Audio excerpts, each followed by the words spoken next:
Depressão e ansiedade, a luta de quem sofre silenciosamente. Muitas pessoas que sofrem com algum transtorno mental acabam guardando os sentimentos para si, o que faz com que o adoecimento piore cada vez mais. Pensar em salvar o mundo, se realizar profissionalmente, ser mais produtivo, e ao mesmo tempo, não ter ânimo e não conseguir fazer nada. Pouco tempo depois, pensar em desistir de tudo, não enxergar sentido na vida, e achar que aquilo nunca vai passar. Ter medo de tudo que vai fazer, e na maioria das vezes, pensar no pior. Pessoas que têm transtorno de ansiedade sabem bem como é isso. Em alguns casos, a pessoa não sente vontade de se relacionar, nem cumprir atividades simples e acha que todos estão contra ela. Muitas vezes, trata-se da depressão que, se não tratada, faz com que a pessoa sinta vontade de cometer o suicídio. A doença pode ser adquirida por um ou diversos fatores ao longo da vida, ou se a pessoa tem predisposição, que provavelmente é a genética. Em alguns casos, a depressão pode ser pelas duas coisas. Vamos acumulando situações de toda a vida, desde a infância à adolescência, que ficam mal resolvidas e inacabadas. Geram frustrações e dizemos que vamos resolver depois. Vai passando e um dia, por uma pequena frustração, mais simples que seja, o baú não aguenta e explode, esclarece a psicóloga Tayane Branches. Quem sofre de ansiedade vive com o medo de cometer erros nas atividades do cotidiano, o que acaba prejudicando em tarefas rotineiras. Um simples problema pode aparentar uma grande tempestade. O sentimento de inutilidade é constante. Quando a sensação surge, às vezes é incontrolável. O coração acelera cada vez mais, a respiração fica ofegante, a falta de ar, aumento do suor, tremores nas mãos e em outras partes do corpo, sensação de fraqueza, cansaço, náusea, logo vem a tontura e a vontade de chorar. Da primeira vez, é o pior momento, ainda mais quando a pessoa não sabe o que está acontecendo. Os sintomas diferenciam-se de pessoa para pessoa. Em um momento, achar que é feliz, sentir êxtase, mas ficar com medo de tudo desabar, pois já é acostumado a sentir o baque 2 vezes pior, e quando acontece, dura bem mais. O depressivo já não consegue ver sentido em nada e sente frequentemente o mundo desmoronar. Pessoas que sofrem com distúrbios de depressão sentem uma tristeza profunda. Um relatório divulgado pela Organização Mundial da Saúde, OMS, demonstra que o Brasil é o país com mais pessoas deprimidas e ansiosas da América Latina. As pessoas que adquirem ou têm predisposição para algum transtorno mental na maioria das vezes têm receio em contar sobre o que sente por medo do julgamento das pessoas. Edivânia de Oliveira passou por um período complicado com depressão e não falava para ninguém. Nem todo mundo sabe como reagir em uma situação dessas. As pessoas não conhecem como lidar. Eu sentia medo e vergonha do que iam pensar. Ela acredita que no seu caso, o distúrbio tenha surgido por causa da solidão, já que começou a ocorrer depois que passou a morar sozinha, longe da família, e sempre foi acostumada no meio de muitas pessoas dentro de casa. Teve um momento que eu entendi que nasci para viver no meio das pessoas.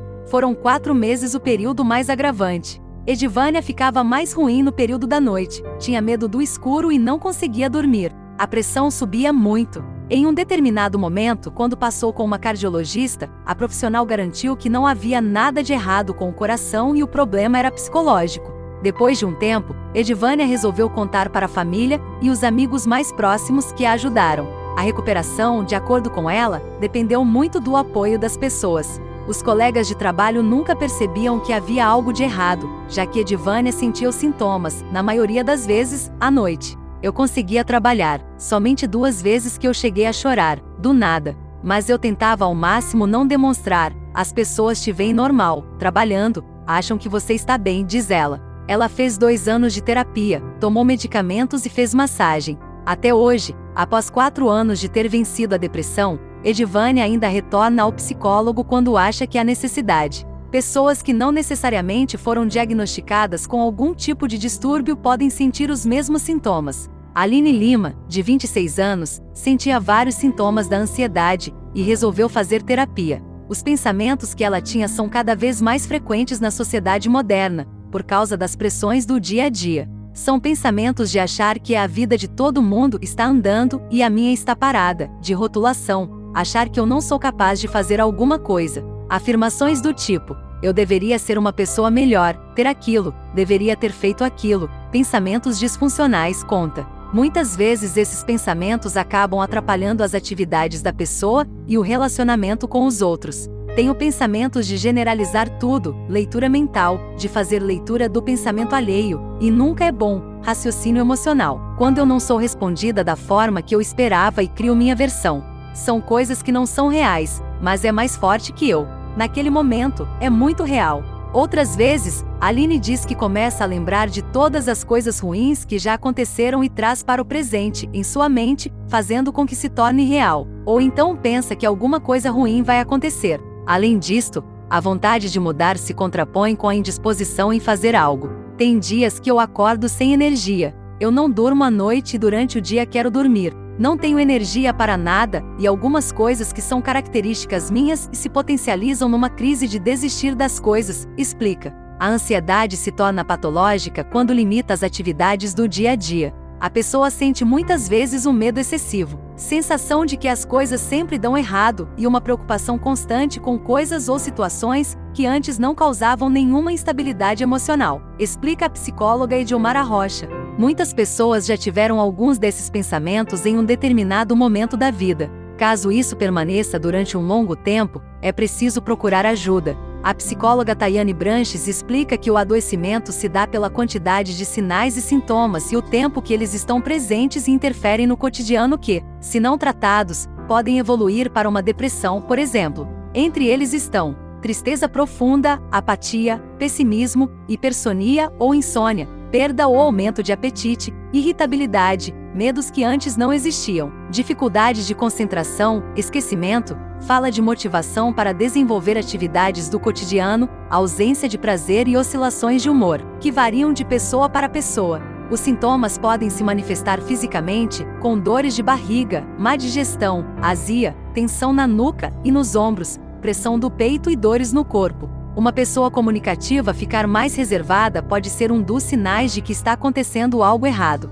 A depressão, em um estágio mais avançado, pode fazer com que a pessoa comece a ter pensamentos suicidas, até que vá criando coragem para executar o ato, por não conseguir enxergar alternativas que a faça se sentir melhor. A dificuldade em contar para os amigos e a família influencia para a piora da doença. Outras vezes, ao invés de falar, a pessoa demonstra sinais de que precisa de ajuda, mudando o comportamento, baixando o desempenho nas atividades, etc.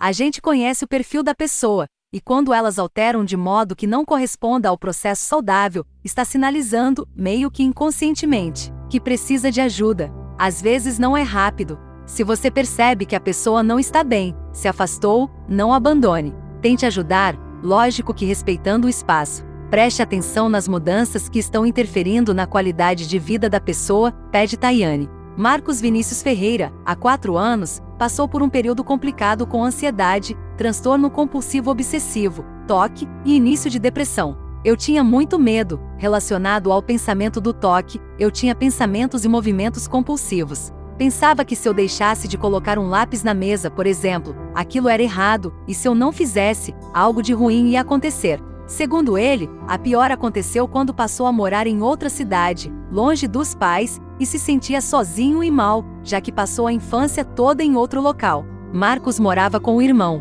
mas ele passava a maior parte do tempo ocupado. Em um determinado período, um primo faleceu. Ele foi para perto da família e viu todos sofrendo, o que o fez piorar ainda mais. Depois, um avô também faleceu. Marcos disse que quando tentou comentar com algumas pessoas próximas sobre o que estava passando, elas achavam que era frescura, e não davam muita atenção, até que um outro irmão tentou cometer suicídio. Marcos piorou e a partir de então as pessoas ao redor começaram a se atentar mais sobre o assunto. Era em um momento em que eu estava muito ruim do toque. Eu passei a acordar 1 hora antes para ir para o colégio, para dar tempo de chegar, porque eu passava meia hora para calçar o sapato. Eu tinha pensamentos de que se eu não fizesse da maneira correta, algo ruim iria acontecer, alguém da minha família ia morrer, relatou. O jovem conta que passava a noite acordado, mesmo sem mexer no celular, ficava estressado e não conseguia se concentrar em nada. Ele relatou que haviam muitas noites em que ele deitava e levantava várias vezes da cama, durante a noite toda, pois em sua mente, não estava deitando da maneira correta, e que era incontrolável.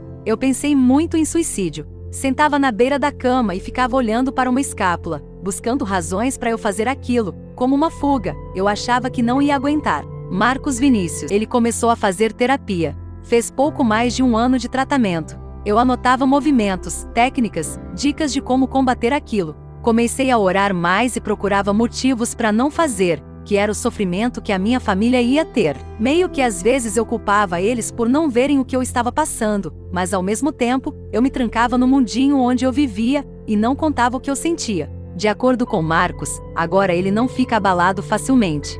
Foi onde eu mais cresci, aprendi a ser forte, a encarar problemas com cara e coragem, porque dificilmente agora alguma coisa vai me abalar mais que aqueles tantos anos. Edilmara Rocha ressalta a importância da psicoterapia para ajudar no processo de reflexão e autoconhecimento, com olhares sobre quais as situações que geram crise, de modo com que o paciente saiba lidar com os momentos de incapacidade. A pessoa poderá reconhecer a si enquanto promotora do seu autocuidado, bem como identificar modos de lidar e enfrentar os possíveis eventos que geram a ansiedade. Além disso, é importante ressaltar que cada pessoa vivencia de uma forma, o que equivale dizer que não se pode comparar casos e muito menos afirmar que é frescura ou falta do que fazer, explica. É essencial se conhecer, buscar ajuda e procurar fazer um tratamento o mais rápido possível. Atividades físicas também são importantes. Todos nós podemos e devemos buscar a psicoterapia como recurso de autoconhecimento, bem-estar e saúde. Você pode tratar os problemas com um olhar especializado com técnicas e embasamento teórico, e em que o profissional vai trazer uma visão sobre suas demandas sem julgamento, garante Tayane Branches.